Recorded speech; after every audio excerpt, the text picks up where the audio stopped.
یہ عزت کے جھوٹی عزت کے چکر، یہ نمود و نمائش شہرت کی مصیبتیں، اپنے تم تراک اور کر و فر کی بقا کی جنگیں، میں بڑا ہوں، میرے وقار ہونا چاہیے، میں اس مصیبت میں ساری زندگی گزر جاتی ہے۔ اللہ کے نبی فرماتے ہیں اللہ فرشتوں سے کہے گا اُتُوہُم وَحَيُّوہُم، جاؤ یہ میرے بندے جو جنت میں داخل ہو رہے ہیں انہیں سلام کرو۔ فرشتے تعجب سے کہیں گے نحن سکان السماء وخیرتک من خلقک، ہم آسمانوں کے باسی، یہ چیچا وطنی سے آنے والے، اللہ ہم انہیں جا کے سلام کریں، ان میں خوبی کیا ہے؟ فرمایا تم نہیں جانتے، انہم کانوا عبادا یعبدوننی لا یشرکون بی شیئا، ان کی زندگی کا سب سے بڑا مسئلہ میری رضا تھی، یہ میری توحید کے لیے جیتے تھے، یہ میرے لیے مرنے والے، یہ میرے لیے کٹنے والے، صبح و شام میرے نام پہ اٹھنے جینے مرنے والے، یہ سارا مال و اسباب میرے نام پہ لٹا کے آنے والے، جاؤ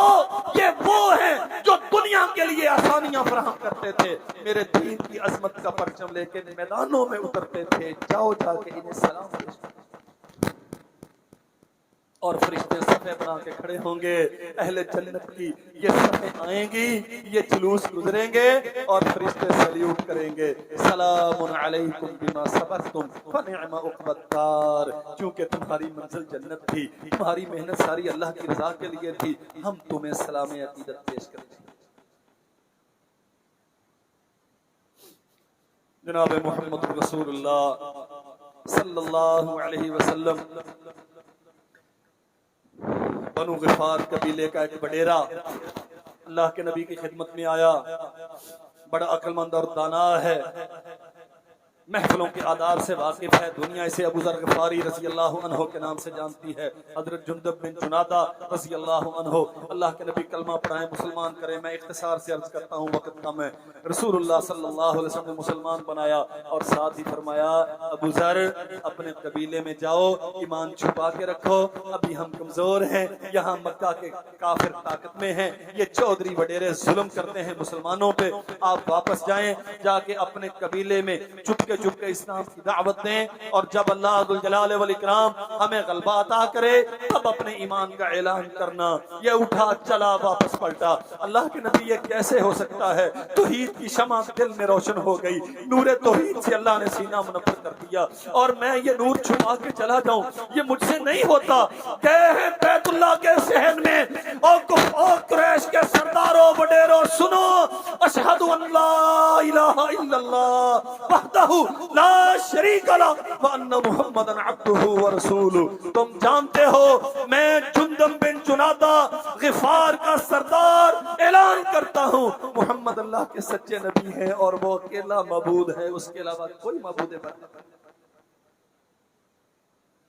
کافروں نے پکڑا، مارا، اور اتنا مارا کہ زمین پہ لٹا کے ظلم کر رہے ہیں، قریب ہے کہ قتل کر دیا جائے۔ عباس ابن عبد المطلب جو مکہ کے سرداروں میں سے با اثر سردار تھے، آگے آئے اور اس کے ابو ذر کے اوپر لیٹے، او ظالموں تم اس کو مار رہے ہو جس کے قبیلے کا رستہ استعمال کرتے ہوئے شام کی طرف سفر ہجرت کرتے ہو، اگر اس کو نقصان ہو گیا تو غفار والے تمہیں اس رستے سے سفر نہیں کرنے دیں۔ اللہ کی قسم حیرانی ہوتی ہے، ایک دن مار کھائی ہے یہ اللہ کا بندہ، اگلے دن پھر بیت اللہ میں آ گیا، سردار محفل لگا کے بیٹھے ہوئے ہیں، یہ پھر اعلان کرتا ہے سنو کل تم نے مجھے مارا تھا نا کہ میں نے رسول اللہ صلی اللہ علیہ وسلم کا کلمہ پڑھا ہے، میں آج پھر اعلان کرتا ہوں تمہارے یہ باطل معبود، یہ تمہارے بنائے ہوئے بت، یہ جتنے تم نے اپنے کھڑے ہوئے ہیں یہ سارے باطل ہیں، یہ سب جھوٹ ہے، یہ کچھ نہیں کر سکتے، میں اس اکیلے کا بندہ ہوں جو سب کو پیدا کرتا ہے۔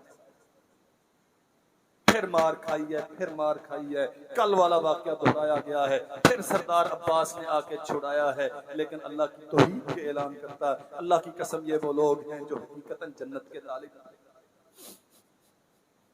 ہم یہاں وہاں جا کے کمپرومائز کرنے والے، اپنے عقیدوں سے وڈرا کرنے والے، نہیں جی برادری کیا کہے گی، ہاں یہ سنت تو ہے لیکن آخر دنیا داری بھی تو ہے، یہ سیاست کے تقاضے ہیں، کیا کرتے جی، آخر مسئلہ تو ہے، اور کوئی مسئلہ نہیں ہے، اگر تیرا مسئلہ جنت ہے تو پھر معیار یہ ہونا چاہیے۔ وَوُضُوا فِي سَبِيلِي، اللہ کے راستے میں تکلیفیں آتی ہیں، اللہ اکبر۔ رسول اللہ صلی اللہ علیہ وسلم کے چچا زاد بھائی ہیں، بڑی محبتیں ہیں ان کے ساتھ۔ اللہ کے نبی صلی اللہ علیہ وسلم کے بڑے معتمد خاص ہیں، علی المرتضیٰ کے بڑے بھائی ہیں، ابو طالب کا لخت جگر ہیں جناب جعفر بن ابی طالب رضی اللہ تعالی عنہ، اور اتنی گہری محبت ہے، اتنی قربت کا رشتہ ہے۔ جانتے ہو جب حبشہ کی طرف یہ ہجرت کر کے گئے تو اللہ کے نبی نے سردار انہی کو بلایا تھا۔ جب نجاشی کے دربار میں پیچھے سے کافر پہنچے ان مسلمانوں کو واپس لانے کے لیے، اسلام کا یا اہل اسلام کا مقدمہ وکیل بن کے انہی جعفر بن ابی طالب نے نجاشی کے دربار میں لڑ کے جیتا تھا۔ یہی وہ انسان ہے۔ جب اللہ کے نبی نے خیبر فتح کیا، ادھر سے جعفر بن ابی طالب اپنی گھر والی اسما بنت امیس کے ساتھ باقی احباب کو ساتھ لے کے وہاں سے نجاشی کے دربار سے حبشہ سے واپس مدینہ میں پہنچے، خیبر کے مقام پہ پہنچے۔ اللہ کے نبی صلی اللہ علیہ وسلم فرماتے تھے مجھے سمجھ نہیں آتی آج خیبر فتح کرنے کی خوشی زیادہ ہے یا جعفر کی ملاقات کی خوشی زیادہ ہے۔ عمر بن خطاب نے اسما بنت امیس سے کہہ دیا اسما تم تو حبشہ کی طرف چلی گئی تھی، رسول اللہ کے ساتھ ہمارا تعلق گہرا ہے کہ ہم سفر و حضر میں رسول اللہ کے ساتھ رہے ہیں۔ اسما کہتی ہیں میں تب تک خیمے میں نہیں جاؤں گی جب تک یہ فیصلہ نہ کروا لوں تو ہوتا کون ہے رسول اللہ سے زیادہ رشتے جتانے والا۔ یہ رشتہ ہے محمد کریم صلی اللہ علیہ وسلم کے ساتھ جعفر اور اس کی گھر والی کا۔ اللہ کے نبی عمر بن خطاب کہتے ہیں کہ آپ ان کے زیادہ ہیں ہمارے کم ہیں۔ فرمایا اسما نہیں، آپ انہیں کہہ دو اللہ ذوالجلال والاکرام نے انہیں ایک ہجرت کا موقع دیا ہے، تمہیں تو 2 ہجرتوں سے نوازا ہے، میں جتنا عمر کا ہوں اتنا ہی تیرا بھی۔ اللہ کے نبی منبر پہ بیٹھے ہیں، جہاد کے لیے کافرہ مرتب ہو رہا ہے، موتا کا مارکا درپیش ہے۔ فرمایا زید ابن حارثہ جسے لوگ کبھی زید بن محمد کہا کرتے تھے، اللہ کی قسم داستانیں بڑی دلخراش ہیں، وہ زید جس نے چچا کو باپ کو چھوڑ دیا تھا، آزادی اور سرداری کی زندگی، گھر بار کی محبتیں، پدرانہ شفقتیں ساری محمد رسول اللہ صلی اللہ علیہ وسلم کی رفاقت و صحبت کے لیے قربان کرتی تھی۔ اللہ کے نبی نے فرمایا تھا آگے ہو یہ تمہارا بیٹا ہے، ہاں میرے پاس پہنچا ہے لیکن غلام نہیں ہے، محمد نے اسے بیٹا بنا کے رکھا ہے، جانا چاہتا ہے تو لے جاؤ، ہاں بیٹا چلے۔ فرمایا بابا آپ کی ساری محبتیں یاد ہیں لیکن محمد رسول اللہ کو چھوڑ کے آپ کے ساتھ جاؤں یہ ممکن نہیں صلی اللہ علیہ وسلم۔ اللہ کے نبی فرماتے ہیں زید ابن حارثہ لشکر کا امیر ہوگا، اگر یہ شہید ہو جائے تو میرے چچا کا بیٹا جعفر ابن ابی طالب یہ امیر لشکر ہوگا، اگر وہ بھی شہید ہو جائے تو عبداللہ ابن رواحہ ہوگا۔ اور سنو میرے بھائیو، وقاتلوا وأوذوا فی سبیلی وقاتلوا وقتلوا، اللہ کے راستے میں آزمائشیں جھیلنے والے جنت انہیں ملتی ہے جو مال بھی دیتے ہیں جانیں بھی دیتے ہیں، عزم و یقین کے ساتھ اس کی بندگی اور اطاعت کے لیے اپنے آپ کو ہمیشہ تیار رکھتے ہیں، یہ نکلے ہیں میدان میں۔ اللہ کے نبی یہاں وہ لائیو منظر، اللہ نے پردے سارے ہٹا دیے، رحمت عالم صلی اللہ علیہ وسلم بتا رہے ہیں وہ دیکھو زید ابن حارثہ مقابلہ ہو رہا ہے، فلاں کو مارا فلاں نے انہیں مارا، حتیٰ کہ زید ابن حارثہ کی شہادت کا اعلان ہو گیا۔ جعفر ابن ابی طالب آگے بڑھے، اسلام کا پرچم، محمد رسول اللہ صلی اللہ علیہ وسلم کا دیا ہوا پرچم، لشکر اسلام کی سربلندی کی علامت، یہ پرچم ان کے ہاتھ میں ہے، دائیں ہاتھ میں پرچم تھاما ہوا، ظالموں نے وار کیا، بازو اتار دیا، پھر دوسرے سے تھاما اسے بھی کاٹ دیا۔ اللہ کی قسم حدیث میں ہے، میں کسے نہیں بیان کرتا، وہ ٹونڈے سے جو باقی رہ گئے تھے سینے کے ساتھ لگا کے محمد کی عظمت کا پرچم سر بنا، جب تک گردن کٹ نہیں گئی، جب تک جسم بے جان نہیں ہو گیا، رسول کا پرچم زمین پہ نہیں آنے دیا۔ عبداللہ ابن عمر بیان کرتے ہیں، صحیح البخاری میں ہے، فرمایا جب جنگ ختم ہو گئی، اللہ نے اسلام کو فتح عطا کر دی، ہم نے جا کے دیکھا جعفر ابن ابی طالب کو اٹھایا، ہم لے کے آئے، اور لوگوں ایک دو کی بات نہیں، وَأُوذُوا فِي سَبِيلِي وَقَاتَلُوا وَقُتِلُوا، یہ اللہ کے دین کے لیے آزمائشوں میں مبتلا کیے گئے، کبھی قید و بند کی صعوبتیں ہیں، کبھی ہجرت کی پر مشقت راہیں ہیں، کبھی دیار غیر اور علاقہ بیابان کی شب و راتیں اور سامے ہیں، اور آج مقتل کا میدان ہے، 90 زخم لگے ہیں رسول کے چچا زاد بھائی کو، اور عبداللہ ابن عمر کہتے ہیں لوگوں ایک بھی زخم جعفر کی کمر پہ نہیں لگا، سارے سینے پہ لگے۔ وَقَاتَلُوا وَقُتِلُوا لَأُكَفِّرَنَّ عَنْهُمْ سَيِّئَاتِهِمْ۔ گناہوں سے بخشش چاہتے ہو تو سحریوں افطاریوں کی نعمتوں بھری دسترخوانوں سے تھوڑا سا آگے آؤ اور یہ سوچو اللہ کے دین کے لیے تمہاری قربانی اور خدمات کیا۔ نبی کریم صلی اللہ علیہ وسلم گئے ہیں جعفر کے گھر میں شہادت کی خبر دینے کے لیے۔ اسماء بنت امیس نے سنا میرا شوہر نامدار، سر کا تاج، میرے دو چھوٹے چھوٹے بچوں کا باپ، اور میرے بھائیوں بڑی مصیبتیں، بڑی الجھنیں، بڑی مشکلات ہیں آپ کو۔ ہم سے تو دکان چھوڑ کے نماز کے لیے نہیں آیا جاتا، ہم سے تو کاروبار چھوڑ کے آدھا گھنٹہ درس سننے کے لیے وقت نہیں نکلتا، ہم تو زندگی بھر سن سنا کے مسلمان رہے، ہم نے تو دین سیکھنے کے لیے 24 گھنٹوں میں سے آدھا گھنٹہ کبھی صرف نہیں کیا۔ جانتا ہے جب دو چھوٹے چھوٹے بچے ہیں، جانتا ہے محبت کرنے والی جوان بیوی ہے، معلوم ہے کہ قسمہ پرسی کا حال ہے، ان کا پرسانے حال کون ہوگا، لیکن یہ بھی جانتا ہے اگر میں اس کی رضا کے لیے جاتا ہوں نہ وہ مجھے رسوا کرے گا نہ میرے گھر والوں کو رسوا کرے گا۔ وَقُوزُوا فِي سَبِيلِي وَقَاتَلُوا وَقُتِلُوا، یہ اللہ کے راستے میں آزمائے گئے، یہ مصیبتوں مشکلاتوں میں مبتلا کیے گئے، یہ قتل و قتال کے مارکوں میں جھونکے گئے، یہ ان کے جسم بدن کاٹے گئے، 90 زخم کٹے ہوئے دونوں بازو محمد الرسول اللہ صلی اللہ علیہ وسلم نے بیٹے عبداللہ کو، ابن جعفر کو اپنی گود پہ بٹھایا ہوا، ران پہ بٹھایا ہوا، اور گھر والی کو اسماء کو بتاتے ہیں اسماء زید ابن حارثہ بھی شہید ہو گئے، اللہ نے تیرے خامد کو یہ سعادت عطا کی، پرچم سر بلند رکھا، ظالموں نے دونوں بازو کاٹ دیے۔ جب یہ سنا کہ میرے شوہر پہ اتنا تشدد کیا گیا، دونوں بازو کاٹ دیے، بیوی تھی نا محبتوں کی، امین تھی نا، بستر کی زینت تھی نا، حرم کی پاسباں تھی نا، بے اختیار نگاہوں سے آنسو رواں ہو گئے۔ اللہ کے نبی جعفر کے دونوں بازو کاٹ دیے، فرمایا اسماء میں تمہیں مبارک دیتا ہوں، جعفر کو پر اللہ نے فرشتوں جیسے عطا کیے ہیں، جنت میں فرشتوں کے ساتھ اڑتا پھرتا ہے۔ فاستجاب لهم ربهم، اللہ سنتا ہے، اللہ سب کی سنتا ہے، گناہگاروں کی بھی سنتا ہے، نیکوکاروں کی بھی سنتا ہے، لیکن اللہ چاہتا ہے کہ تم اس کے دین کے لیے کچھ کرو۔ سینت کے خزانے رکھنے والے، بچا بچا کے جوانی رکھنے والے، اور بہت سنبھال کے اپنے اوقات کو دنیا کے لیے صرف کرنے والے، دین کے لیے وقت بھی نہیں، دین کے لیے پیسہ بھی نہیں، دین کے لیے صلاحیتیں بھی نہیں، کچھ نہیں ہے، ہمیں تو خالی جنت چاہیے۔ 1000 بہانے ہیں زکوٰۃ کی ادائیگی سے بچنے کے لیے، 100 ہیلے ہیں اجر سے بچنے کے لیے، نہیں قائم، سنتیں قتل ہوں، نمازیں ترک ہوں، شریعتیں پامال ہوں، حدود کی روندا جائے، اللہ کی حدود کو کوئی پرواہ نہیں ہے۔ ہاں آرزو سب کی ہے، ہمیں جنت چاہیے۔ وَأُوذُوا فِي سَبِيلِي وَقَاتَلُوا وَقُتِلُوا، ہاں ان پرخار راہوں میں آ کے قدم اٹھاؤ، پھر پتہ چلے گا صداقت کتنی ہے دعووں میں، اور امیدیں کتنی ہیں اللہ کے وعدوں پر، اور جنت کی قیمت کیا ہے۔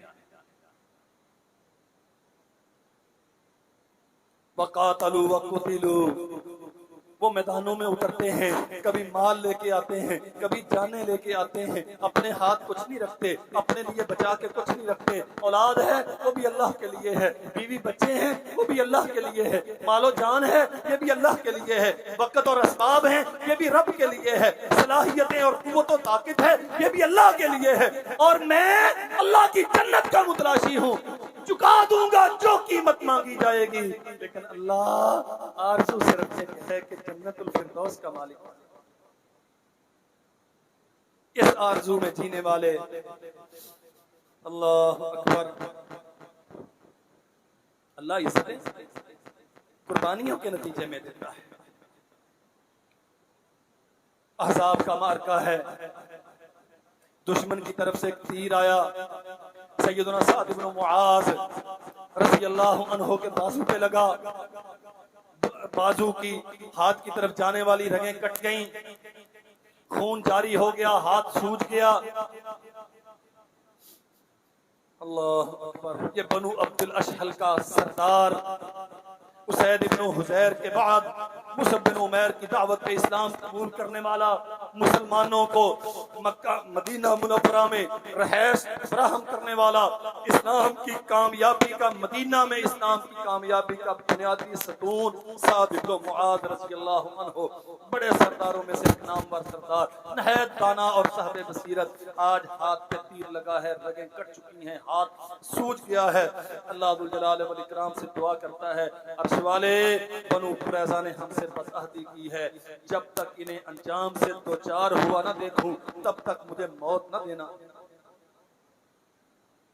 آپ بھی دعائیں کرتے ہوں گے، محل ایک بن گیا ہے، اب بیٹے کے لیے بھی بن جائے، بیٹے کا بن گیا ہے اب پوتے کے لیے بھی بن جائے، یہ بھی ہو جائے وہ بھی ہو جائے، فیکٹریاں 2 سے 3 ہو جائیں، یہ کر لوں وہ کر لوں۔ ابھی امیدیں لمبی ہیں، مرنے کی تیاری نہیں، یہ مرنے سے ڈرنے والا نہیں ہے، یہ تو رب کی ملاقات کی آرزو میں جینے والے، یہ تو موت کو موت کی جگہوں سے تلاش کرنے والے، یہ تو شہادت کا عالم لے، یہ تو شہادت کا عزم لے کے میدان مقتل میں اترنے والے۔ لیکن آج مسئلہ کیا ہے؟ 2 خواہشیں کی ہیں۔ اللہ، قریشیوں نے میرے نبی کو بڑا تنگ کیا ہے، ابھی ان کا فیصلہ نہیں ہوا اور میں زخمی ہو گیا ہوں، ہاتھ سے خون رکنے کا نام نہیں لیتا، اور انہوں نے تازہ تازہ بنو قریظہ یہودی قبیلہ ہم سے بدعہدی کی ہے۔ اللہ، اس وقت تک موت نہ دینا جب تک ان کا انجام نہ دیکھ لوں۔ داستان لمبی، میں اختصار سے عرض کرتا ہوں۔ رسول رحمت نے خیمہ لگا دیا، سردار کا خیمہ، سردار کا خیمہ، جو جنت کی طلب میں مصعب بن عمیر کو اپنے گھر میں مکان رہائش دینے والا، اسلام کو مدینہ میں یثرب میں جڑیں فراہم کرنے والا، آج اللہ کے نبی نے اپنے جوار میں مسجد نبوی میں اس کا خیمہ لگایا ہے تاکہ صبح و شام رسول رحمت کو اس کی عیادت میں آسانی ہو۔ زندگی میں ایک بار جس نے ایمان کی حالت میں اللہ کے نبی کو دیکھ لیا، ساری دنیا کی دولتیں اس کی عظمت پہ قربان، لیکن اس انسان کی عظمت کے کیا کہنے کہ اللہ کے نبی گھر سے اٹھا کے اپنے پاس لے، اپنی مسجد میں لے آئے۔ بنو قریظہ آ گئے، اللہ کے نبی بدعہدی کی ہے، غلطی ہو گئی ہے، فیصلہ کرے گا، ہم اپنا منصف اور قاضی بناتے ہیں سعد بن معاذ کو۔ اللہ کے نبی صلی اللہ علیہ وسلم سعد سے کہتے ہیں، سعد تجھے قاضی مانتے ہیں، فیصلہ کرو۔ میں اختصار سے عرض کرتا ہوں، اللہ اکبر، سعد فیصلہ کرتے ہیں، جتنے جنگ کے قابل ہیں سب کو قتل کر دیا جائے گا، جو بچے اور عورتیں ہیں سب کو غلام بنایا جائے گا۔ اللہ کے نبی کیا فرماتے ہیں؟ سعد، تو نے زمین پہ یہ فیصلہ کیا ہے، آسمان کے رب نے عرش پہ یہی فیصلہ کیا۔ سعد فیصلہ کر کے اپنے خیمے میں آ گئے، خون جاری ہو گیا، اور اتنا خون جاری ہوا کہ لوگ مسجد کے صحن میں بیٹھے ہیں، بہہ بہہ کے خون ان تک پہنچ گیا، حتیٰ کہ سعد رضی اللہ عنہ کی روح قبض انصری سے پرواز کر گئی۔ سعد اللہ کی بارگاہ میں حاضر ہو گئے۔ محمد رسول اللہ صلی اللہ علیہ وسلم فرماتے، لوگو تمہیں نہیں معلوم آج دنیا سے کون گیا ہے، وہ جس نے اپنا گھر مصعب کو، سفیر اسلام کو، پیغمبر رسول صلی اللہ علیہ وسلم کے خادم اور مبلغ دین کو اپنا گھر دیا تھا، یثرب میں جس نے اسلام کو بنیاد فراہم کی تھی، جس کا مال بھی، اس کا کھیت بھی، اس کا گھر بار بھی، اس کی جوانی بھی، اس کی چودراہٹ بھی، عزت وقار بھی، سب اسلام کے لیے رہا، اور وہ اسلام کے لیے آزمایا گیا، اسلام کے لیے تیر لگا، اسلام کے لیے رگیں کٹی، اسلام کے لیے خون بہا، اور اسلام کی عظمت کے لیے زندگی کا آخری فیصلہ بنو قریظہ کے سب جوانوں کے قتل کا، بچوں اور عورتوں کی غلامی کا فیصلہ، آسمان کا رب اس کے فیصلے پہ مہر تصدیق ثبت کرتا ہے۔ سعد دنیا سے گیا، اللہ کے نبی فرماتے ہیں آج سعد کی موت پہ رب کا عرش کانپ رہا ہے۔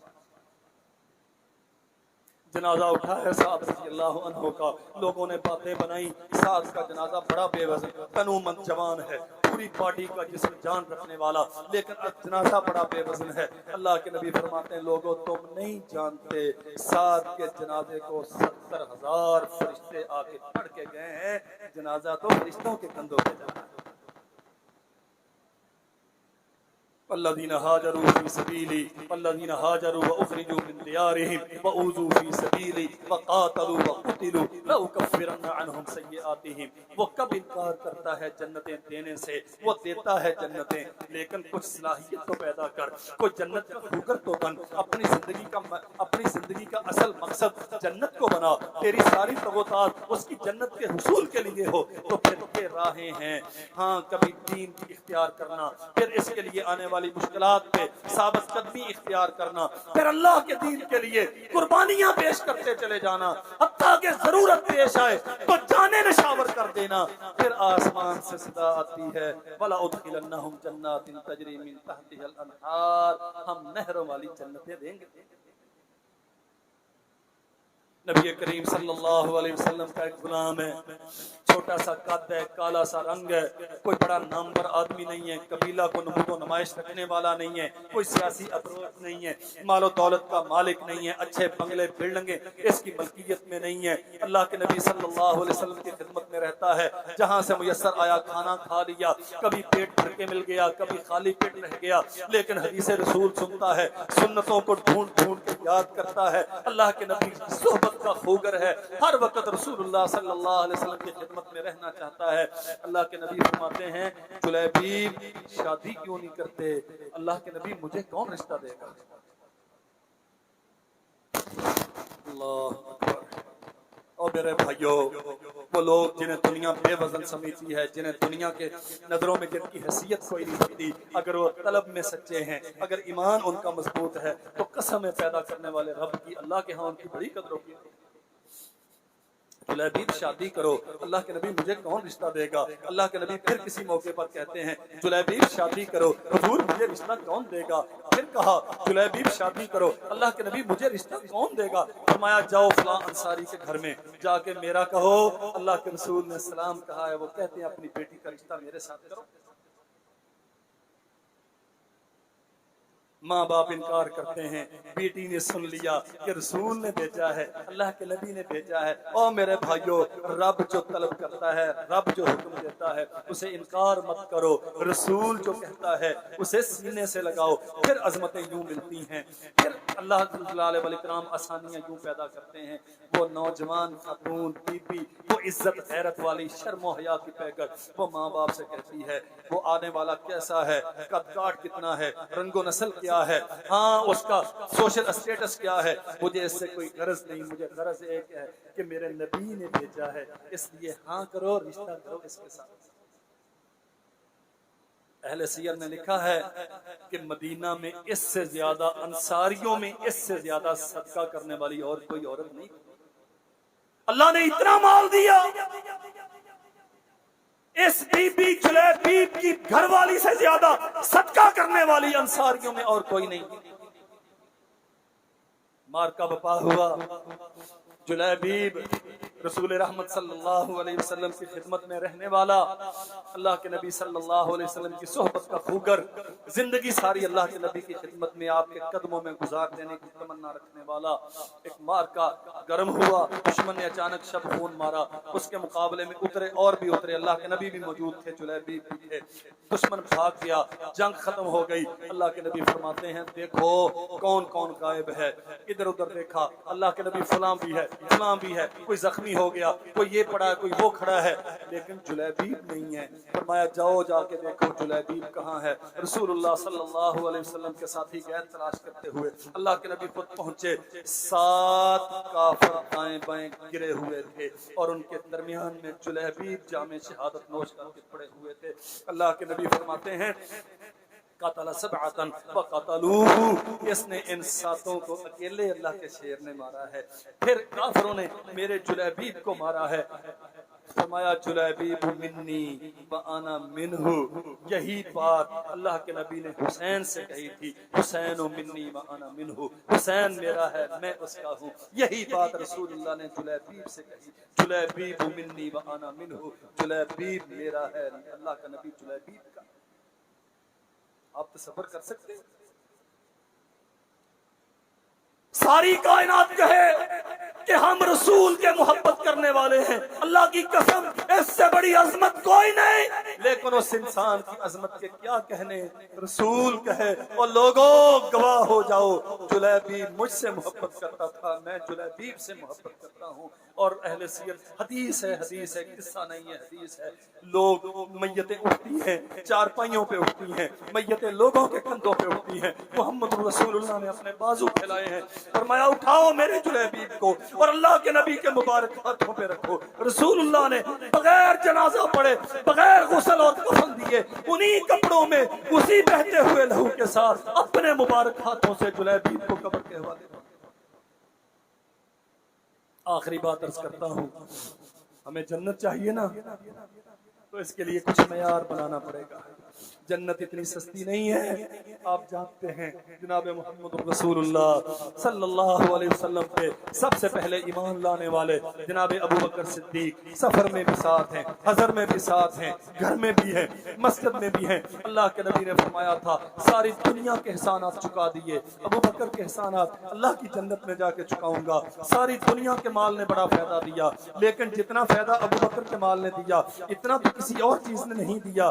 رسول اللہ صلی اللہ علیہ وسلم ہمیشہ ابو بکر صدیق رضی اللہ تعالی عنہ ان کی قربانیوں کا اعتراف کرتے رہے، کبھی آدھا دیا، کبھی سارا دیا، کبھی گھر سے جھاڑو پھیر کے رسول اللہ کے قدموں میں لا کے ڈھیر کر دیا۔ ابو بکر گھر میں کیا ہے؟ فرمایا اللہ کا نام ہے، محمد رسول اللہ کی محبت ہے، اور کچھ چاہیے بھی نہیں۔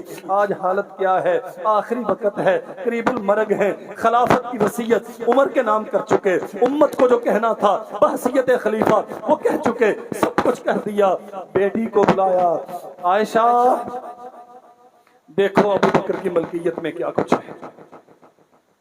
اللہ کے ہاں میرے پیارے بابا یہ ہے یہ ہے یہ ہے، فرمایا یہ چیزیں مسلمانوں کی ہیں، یہ جا کے عمر بن خطاب کو دے دینا کہ مسلمانوں کا بار خلافت اب ان کے کندھوں پہ ہے، انہیں دے دینا۔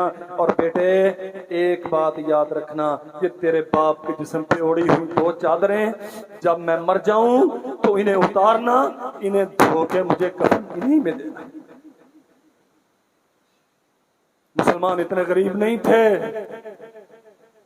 عمر بن خطاب رضی اللہ عنہ آج کے حکمرانوں کی جیسے ایسے بے وفا نہیں تھے۔ وہ شاہی پروٹوکول اگر کسی کے لیے روا ہوتا تو اللہ کی قسم امت میں ابو بکر سے زیادہ پروٹوکول کا حقدار اور کوئی نہیں۔ بیٹی روتی ہے، رسول کی بیوی ابو بکر کی بیٹی روتی ہے، بابا ہم اتنے غریب تو نہیں ہیں کہ آپ کو اچھا کفن نہ دے سکیں۔ فرمایا بیٹے نہیں، اچھے کپڑوں کی زندوں کو ضرورت ہوتی ہے، میں تو مٹی کا لباس اوڑھ کے سو جاؤں گا، یہی تو کپڑے پہنا کے دفن۔ یہ ہیں جو جنت کے لیے اپنی زندگیاں تیاگ کے گئے، اتنا مال دیا، اتنا مال اللہ کے نبی کے نام پہ دیا، رب کے نام پہ اپنے نبی کے قدموں پہ نشاور کیا۔ اللہ کے نبی کہتے ہیں اسلام کو اتنا فائدہ کسی کے مال نے نہیں دیا جتنا ابو بکر کے مال نے دیا، لیکن ابو بکر دنیا سے گئے ہیں تو پرانے کپڑوں کا کفن اوڑھ کے گئے ہیں۔ اللہ ہمیں سمجھنے کی توفیق عطا فرمائے۔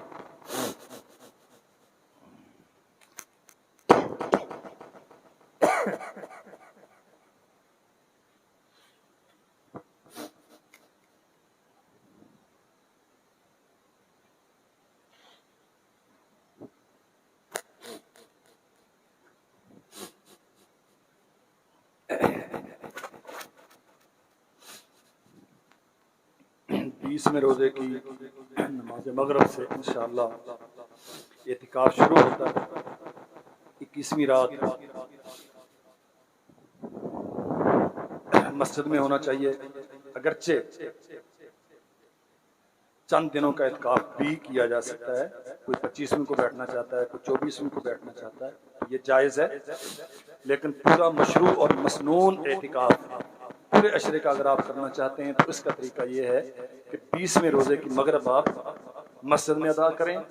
اولا طریقہ یہ ہے اگر ممکن ہو تو معتکف حجرہ بنایا جائے، اس میں بیٹھا جائے۔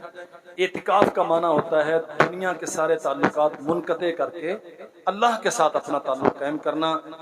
موبائل، اخبار، ادھر ادھر کی باتیں، اس سب سے جو بندہ موبائل لے کے اعتکاف کرنا چاہتا ہے بہتر یہ ہے کہ اسے نہیں کرنا چاہیے۔ پوری یکسوئی کے ساتھ اللہ ذو الجلال والاکرام کے سامنے اپنے معاملات رکھنا، استغفار کرنا، جنت طلب کرنا اور لیلۃ القدر کی جستجو کرنا، یہ اعتکاف کے مقاصد ہیں۔ اللہ ہمیں اس کی توفیق عطا فرمائے۔ انشاءاللہ مسجد میں انتظام ہوتا ہے، اللہ نے زندگی رکھی تو ہوگا، لیکن قید ضابطے جو موجود ہیں اس کے مطابق انشاءاللہ ضرور بھائی اس کے لیے کوشش کریں۔ دوسرا بڑا اہم سوال تھا، اگرچہ وقت پورا ہو گیا، زکوٰۃ۔ وہ جی پچھلے سال تو پیسہ بینک میں تھا، اب اس سال کاروبار میں ہے، مارکیٹ میں ہے، تو کیا اب بھی زکوٰۃ؟ سبحان اللہ، شیطان اتنے رستے سمجھاتا ہے بچنے کے لیے۔ بھئی جس نے 10 کروڑ تجھے دیا ہے اس کا شکر ادا کرتے ہوئے تم 10 کروڑ میں سے 2.5% دینے کے لیے تیار نہیں۔ 10 کروڑ جو تیرے پاس موجود ہے وہ گنتی میں نہیں آتا، جو 2.5% جا رہا ہے وہ پریشان کرتا ہے۔